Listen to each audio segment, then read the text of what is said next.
Harihi Om Sahana Vavatu Sahana Bhunaktu Sahaviryan Karavavahai Tejasvinavadhitamastu ma vidvishavahai.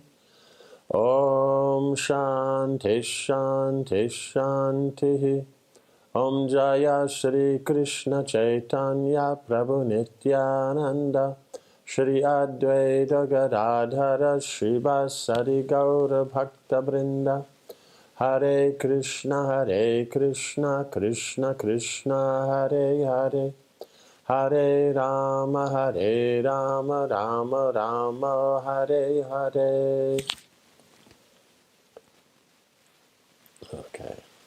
So now having killed Jarasandha and that, now then everybody then made arrangements to conquer all the kings of the world, so going north, south, east, west.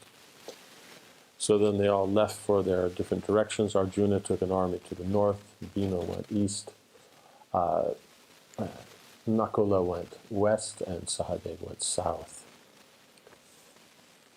Because the idea is in that Rajasuya, there's a horse that goes out and it wanders, and then following that horse, whichever kingdom it goes into, the kings either accept Yudhishthira as the king, because it'll say what's going on, or if they don't like, they fight.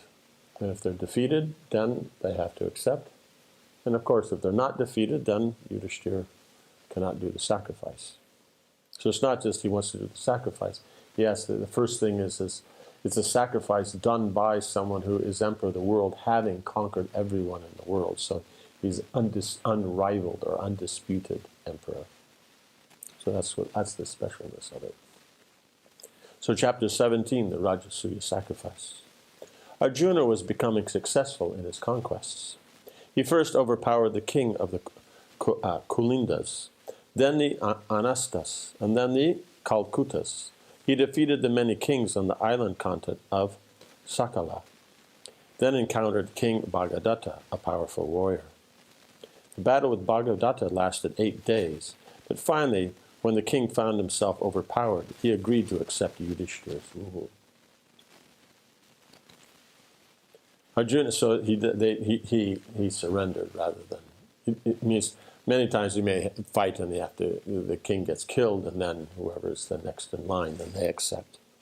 Or here he found himself overpowered. He found Arjuna was a better fighter, so then he accepted Yudhishthira's rule. Arjuna continued towards the north.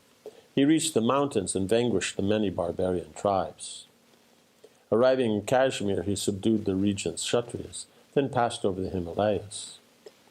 To the north of the mountains lay the land inhabited by the Kimpurushas, semi-celestial beings born of Yaksha women. Incensed at the approach of a human army, they fought a fierce battle, but finally Arjuna subdued them. The Pandava then conquered the land of the Guyakas, another tribe of celestial followers, followed by a region inhabited by Gandharvas. So he's now, when it says he's crossed over the Himalayas, that means he's been able to cross out of Bharatvarsha into the other sections of the Jambudvip, because Jambudvip has 9 areas. So one is Bharatvarsha. That's what we know. So this means he's gone beyond that. And only someone who's pious and all that can see and go beyond that. Otherwise, then it's just arranged. The illusory energy makes it so you can't see these places. You just can't go there. Finally, Arjuna arrived in Harivarsha, the land where the northern Kurus dwelt. So that's the opposite side of Jambudvip. On the southern side is Bharatvarsha. On the very northern, then is this Harivarsha, is where the northern Kurus live. So that means he went all the way. From here, then you have Kimpurusha, then you're going to have the other ones in the middle, then you're going to have 2 at the top, right? So then you're in the circle. So you're going to have the top. At the top, 1, then I think it's then 2, 3, then across the middle 4, 5, 6, then 7, 8, and then the bottom 1, 9. So he went from this one to that one. So that's something special when it says that So here what it is he conquered Jambudweep. Generally speaking, they are going to just try to conquer, the kings when they're emperor. Then they are just dealing with Bharatvarsha itself. But he's gone way beyond that. Finally, Arjuna arrived in Harivarsha, the land where the northern Kurus dwelt. At the border, a number of powerful, large-bodied guards stopped him and said, Arjuna, no human can enter this land. Because human means you're from Bharatvarsha. These others, then, they're human forms, but they're higher forms, the celestial kind of forms. They're not the celestial that's like Indra's heavenly planets that are on top of Meru. These are right at the base of Meru, like that. And then from there, the rest of the Jambudweep goes out. So it's just no one can enter these places. If you try, you will perish along with your army. Even if you were able to enter, right? Even if you can fight, because they're saying you would perish because they deal with our humans and all that. But Arjuna, we have to remember, he defeated the host of demigods when they fought in that battle over the Khandava forest, the burning of the Khandava forest. So he would be able to beat them. So he's saying, if you go, you will die. But if you were able to enter, you wouldn't see anything because human eyes cannot see this land or its residents. So one can complain is, no, I can see whatever I want. No, you can only see what your eyes allow you to see. It means everybody has a certain kind of perception. In the Shastras, then it's the, what is it called?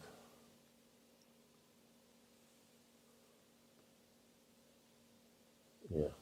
Means that the consciousness, depending on what species of life it is, your senses therefore can perceive things that you're given the power to see. Right? Like the ant. He's walking there. He can't even see who's standing in front of him. He can't see the room and all this and that, like that. But let's say another bug, let's say like you have those wolf spiders, they don't make webs and that. They just walk around and then catch things. They hunt like that. When you come up to one of them, they'll look at you. They can see you like that. But other bugs can't. So the whole point is everybody has their ability of what they're given, what their consciousness can perceive in the state that it's in. And so then, therefore, the human state, it sees certain things. And so they're pointing out is, even if you went in there, you wouldn't be able to see anything. Not on his position like this. If he comes with Krishna, of course, they can see whatever they like. But the point being is that, pointing out is why we can't see the other parts of the parshas. We just don't have the piety to. So therefore, we don't have our senses can't perceive. So Arjuna, because of his piety, he could go that far north. No one else is going through there. Go back. There is nothing to be conquered here. Your conquests are already sufficient. We are pleased with you and will happily offer you a gift. What would you like? Arjuna bowed respectfully to the divine beings and said, I desire Yudhishthir's imperial dignity. If you accept him as the emperor of this wide earth, then please give something as a tribute. The northern Kurus immediately offered Arjuna a large number of celestial clothes and ornaments, saying, We know you and your brothers to be great servants of the Supreme Lord. Go now with our blessings. May you always gain victory. Right? So, because they're a celestial kind of being, so then their blessings will have power and all that. Taking all the wealth he had won, Arjuna returned to Indraprastha and reported his success to Yudhishthira. So when he went north, it's as far north as you can go, unless you take a boat and go to the next island. But, there's no point because you're only managing this one. Bhima had in the meantime marched to the east with a powerful army. He first encountered the Panchalas, who happily accepted Yudhishthira's rule. Then he overcame in battle the Gandakas, Videhas, and Dasarnas. One by one, Bhima subdued the many kings in the east. When he reached Chedi, he was received graciously by its king, Shishupal, who inquired, My dear Pandava, what are you bent on doing? Bhima told him about the Rajasuya, and Shishupal smiled. He agreed to attend and offered tribute to Yudhishthira.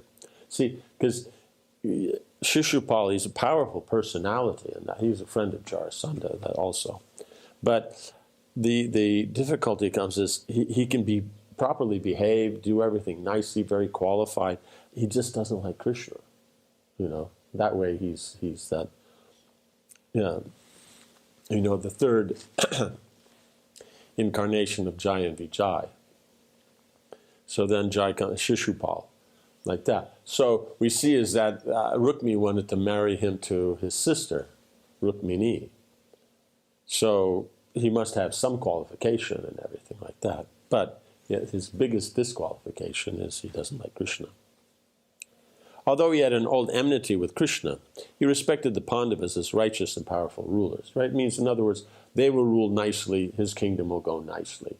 He doesn't like Krishna, they're devotees of Krishna, but they're good rulers, so they're not going to give him any trouble. The king offered Bhima his hospitality for some days. Then the Pandava continued on his way. Bhima overpowered the kingdoms of Kumara, Koshala, and Ayodhya.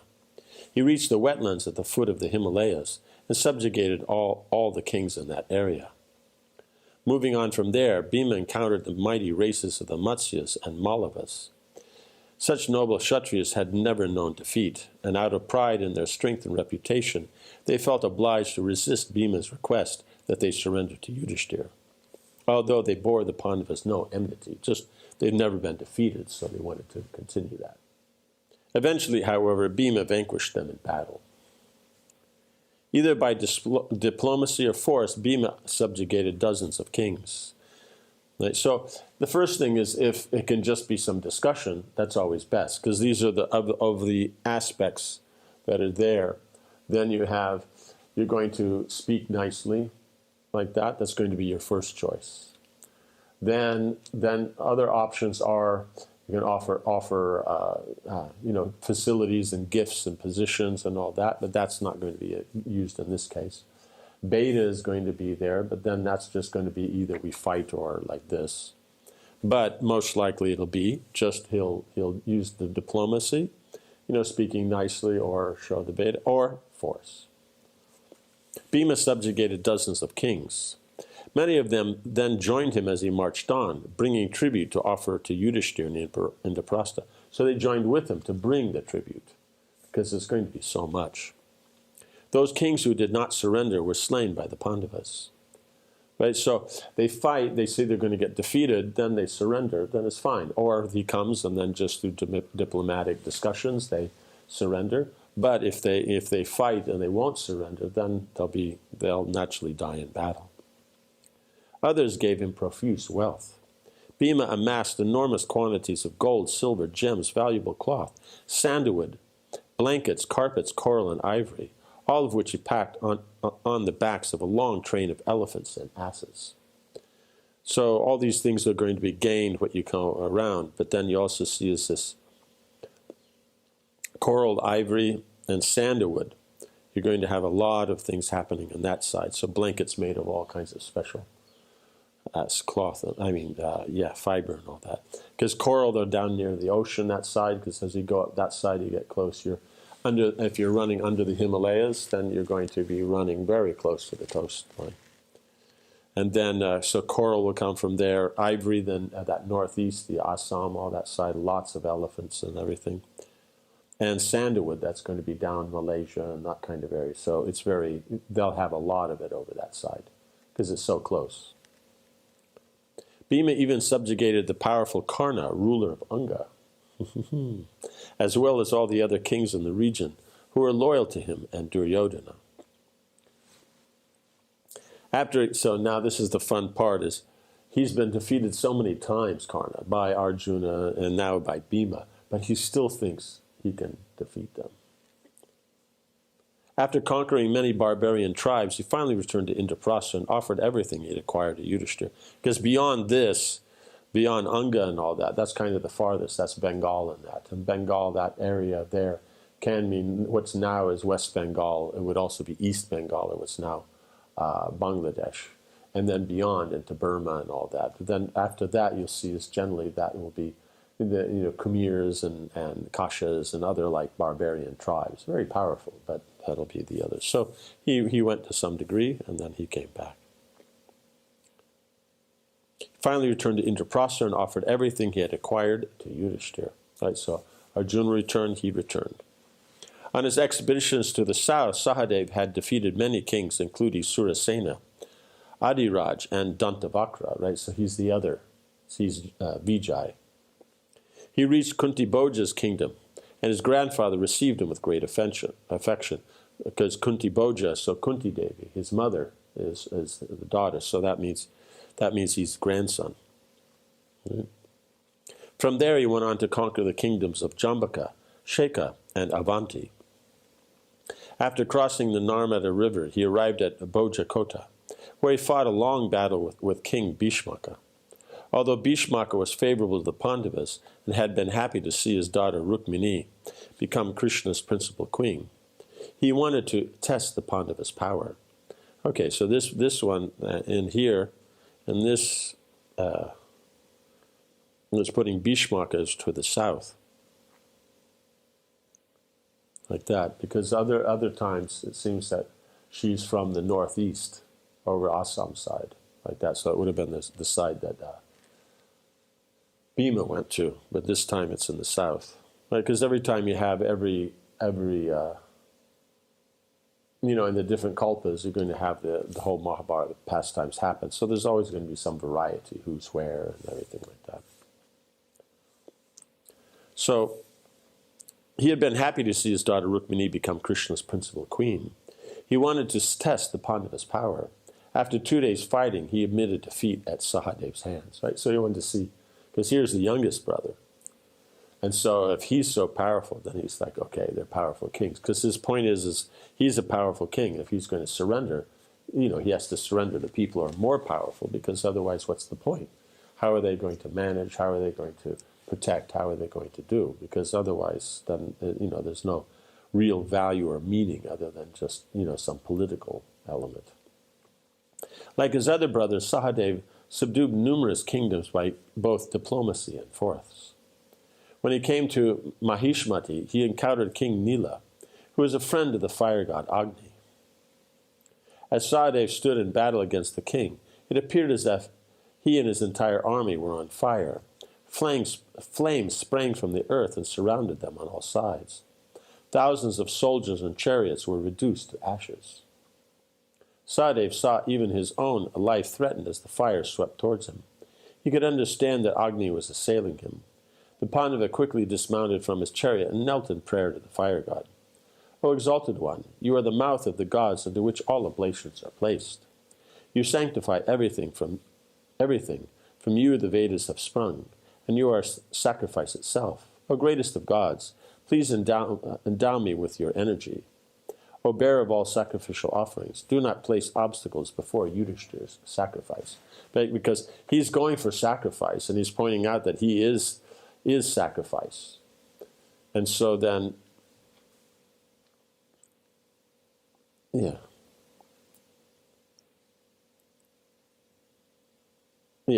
how he's purified everything. He's the one who carries all the oblations. Then he's saying that the Vedas have sprung from Agni. Because all these different aspects, all the different demigods, they're all coming from Krishna. So the potency of Agni is coming from Krishna, and the Vedas come from Krishna. So some aspects may come from Agni, some from Pūrṇa, some from Indra, but that means that it's all coming from Krishna, because they're the arms of Krishna. And so he's asking him, they want to do this great sacrifice, so please don't be an obstacle to that sacrifice, since he's the one that's the offering so made to. As Sahadev prayed, the flames gradually died down. Agni then appeared in person before him and asked, O descendant of Kuru, rise up, I was only trying you. Means testing.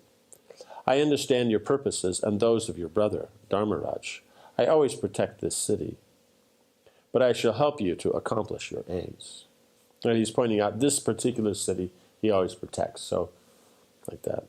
Agni went to King Nila and told him to receive Sahadev with honor and offer Yudhishthira tribute, right? So, in other words, if it's going to be a fight, Agni is going to protect it, so no one can defeat.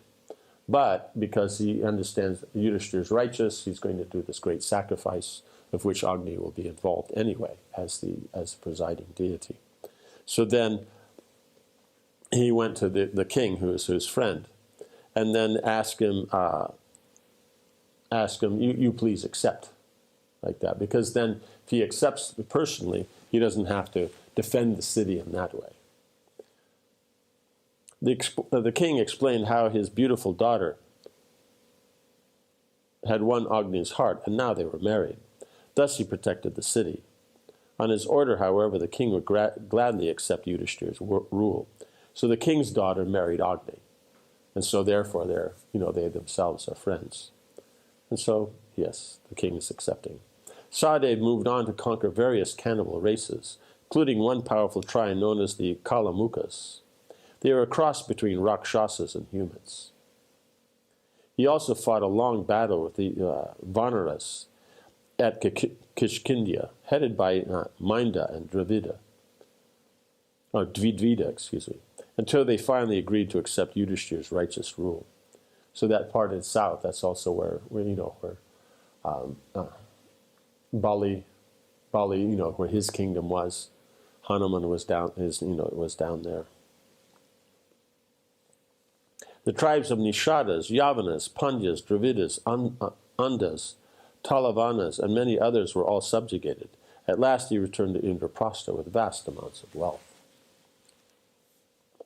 In the west, Nakula conquered the hilly countries, followed by the deserts. The Mata Mayurakas, Shivis, Trigartas, Amvastas, and Karnatas were all subdued. He reached Madras, where his uncle Shalya received him affectionately and gave him great wealth for the sacrifice. Then he went on to conquer the Malecha and Yavana tribes on the west coast.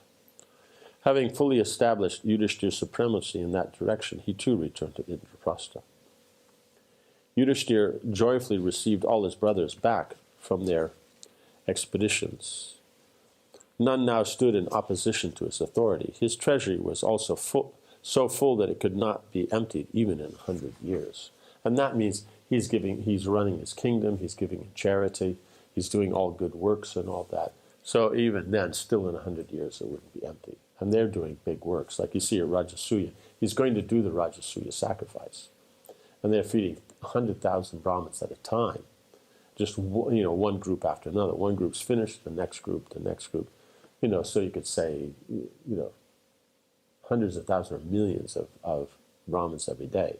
And nicely they're feeding. And this is going on for, so many days because the sacrifice will go on. So the amount of wealth that's there that was brought back is, unestimable. It was almost time for the Rajasuya. Krishna, as promised, returned to Indraprastha accompanied by his wives and relatives. The great Yadu and Vrishni army also arrived with him. And as they entered the city, they filled it with the rattle of chariot wheels and the blast of conch shells. The already inexhaustible ocean of gems the Pandavas possessed was filled to overflowing when Krishna presented his gifts. Okay, so already the place is full, but now when Krishna gives, now it's overflowing. When Krishna and his relatives had all been properly received, Yudhishthira sat with him in his assembly hall and said, "O Krishna, it is for you alone that this vast earth has been brought under my sway. Indeed, only by your grace has this been possible. I wish now to devote all my wealth to the Brahmins and to Agni, the carrier of sacrificial offerings. Please grant me permission to perform the Rajasuya sacrifice." Krishna praised Yudhishthira's many virtues. "You deserve the imperial dignity without any doubt. Perform the sacrifice. If it is successful, I shall consider it my own success. I am always seeking your good, and will do whatever I can to assist. Appoint me in some office, and I shall obey your commands." So, see, the relationship with Krishna and the devotees is that even though he's the supreme controller and everything's running by his grace, you see that still the devotees, they perform their duties and all that, and Krishna gives all protection. And they're being successful, that means then Krishna considers that his success, because then it's about sharing that relationship. It's not that he can't do this activity. It's that the devotee is doing it, and then that offering and all that, and then his receiving that and reciprocating that. Then it all becomes just part of the sweetness of the interaction between Krishna and his devotees. And so now he wants to do something, since they're cousins, so he says, give me some office to perform duties. Yudhishthira asked Vyasadeva to take charge of the sacrifice, right? Because you need an acharya. So you have the Brahmins who are going to do the Rigyaja, or the Rigyaja Samana Tarva Brahmins. They're going to take care of so many areas of the sacrifice, like that. So the Hota, the Advaryu, the Udgata, and Brahma. So they just see the sacrifice, but you have to arrange the things, who's going to do, and exactly who does what, and all that. So in these really big ones, there's a fifth Brahman. There's the Acharya. It means if it's a big one, then you have 4. And if it's any other size, 3, 2, or just the Hotri himself. But in these very big ones, you have the Acharya, just like we see Bali Maharaj when he did his, and Sukracharya was the Acharya. Thus, Vyasadeva himself became the chief priest. Then he appointed Yajnavalkya, Shoshama, Paila, and Domya rishis as his assistants. Together they constructed the 6 sacrificial altars in the vast compound marked out at a sacred place in the city. Right. So Yajnavalkya, Shoshama, Paila, and Domya. So they became, these other 4 that I mentioned before. And then he's the main. So it's just a matter of who's on top. So if you have this size, the Acharyas on top, then under that would be the Brahma. Then you have under that the Hota, or Hotri, who performs the sacrifice, makes the offerings, the Udgata, and then the Advaryu. And if it's smaller, then you just have the Brahma, then the Hotri, then the Udgata, Advaryu. If it's smaller again, then you have the Hota, he'll take care of the things, and the Udgata and the Advaryu. It's, like this. It'll just go down.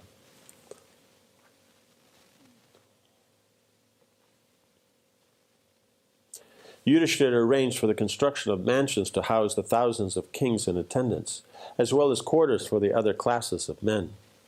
Right, so you can see all this is all being paid for. It's a huge expense. That's why you don't do these things these days. Innumerable Brahmins streamed into Indraprastha, and each was received with gifts of wealth and offered comfortable accommodation. When the party from Hastinapur, headed by Dhritarashtra and Bhishma, arrived, Yudhishthira personally received them with love. He bowed at his elder's feet and said, "All my wealth and my dominions are yours. Please command me as you desire." Bhishma, Drona, and Kripa lifted Yudhishthira from his obeisance and embraced him. They shed tears of happiness to see his opulence and success, right? So they went from not having any position to being, basically banished by the Varnavata pastime. The year they spent as Brahmins.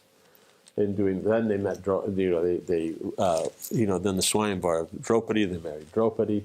Now they had allies. They had Panchala, it's a big kingdom, and they had Dwarka, Mathura. So they're very, very powerful.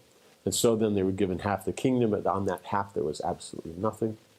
And so then by going there, Krishna arranged, and then Indra built the city, that's why it's Indraprastha, Mayadanava built the Sabha, all these things, and now they're doing the sacrifice. So now their wealth and influence is way greater than the Kurus. I mean, just unlimitedly greater, even though they're the most powerful kings. Since they had first heard that Yudhishthira was planning the sacrifice, they had been overjoyed. Even Dhritarashtra was happy, sending word of his approval to Yudhishthira. After all, the Pandavas were enhancing the glory of the Kuru dynasty. So it just means the Kurus are important. So at the end of the day, it'll come down to that. If it's a matter of someone else doing it or the Kurus, they would rather the Kurus. But of the Kurus, then Dhritarashtra would rather is Duryodhana. So in other words, the Kuru dynasty itself should be the leader. That's why we see at the end of the war, everyone's been destroyed. Duryodhana is going to die. Then when Ashwatthama then kills the Draupadi's sons, then Duryodhana becomes upset because now who's going to rule? That means the Kuru's dynasty comes to an end. Because otherwise, if the Pandavas have been killed, okay, then their sons will be the kings, and that's fine. He doesn't have enmity with the sons, he has with the Pandavas. So then the Kuru line will go on. But as it is, then he tried to destroy. He killed the 5 sons of Draupadi, and he tried to kill Pūrṇa. So a bit of a, not what was so pleasing to the line. After all, the Pandavas were enhancing the glory of the Kuru dynasty, firmly establishing them as world emperors, a position which had been lost since Pandu's demise. Right? So after Pandu had controlled it, but after him they didn't have it. They were great kings, respectable kings, and had a lot of influence, but they didn't have the whole world. Holding Yudhishthira by his shoulders, Bhishma said, "It is fortunate indeed that we see you today ready to perform the great Rajasuya sacrifice. Surely this is by the Supreme Lord's grace. You are a fit person to acquire the imperial dignity. Please allow us to be your servants and give us some post in this sacrifice." Right, so the same, like Krishna asked, give us some post, something to do, some responsibility. So you see is,